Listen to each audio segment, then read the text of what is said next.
kasu oli päris suur, sest me ise arvasime, et meil on kõik jumala hästi.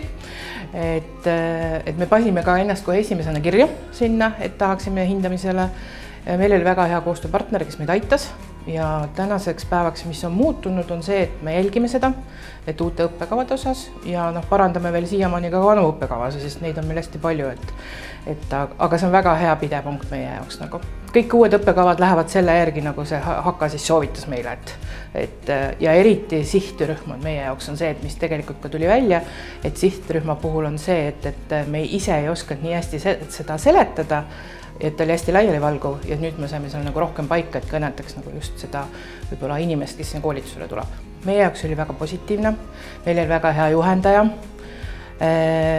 Me vaidlesime juhendajaga, sest meil oli ikkagi oma arvamus mingite asjade koha pealt, aga koostöö oli väga hea ja mina iseenesest soovitan seda läbi teha, sest isegi mina läksin ju kandideerima andragoogikasse peale seda, et tundus nii põnev asi, et soovitan.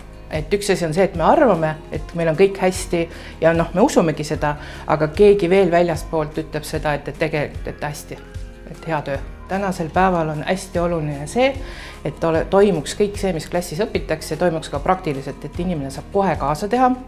Koolitaja peab olema ise praktik, et see, et ta lihtsalt loeb mingit asja maha, see täna ei aita. Et eriti kui me võtame IT-spetsialistide koolitused, et siis seal peab ikkagi see koolitaja olema, kes igapäevaselt asjadega kokku puutub, et see küberturvalisus on tänasel päeval hästi oluline ja kui koolitaja näinud õpiku teadmistega, siis seal ei ole mitte midagi teha. Minule väga konkurendid meeldivad, ja kui konkurendid oskavad ka samamoodi tasemel nagu teenust pakkuda, siis on palju huvitavam turul, olgem ausad. Ja ikkagi see praktika on hästi oluline.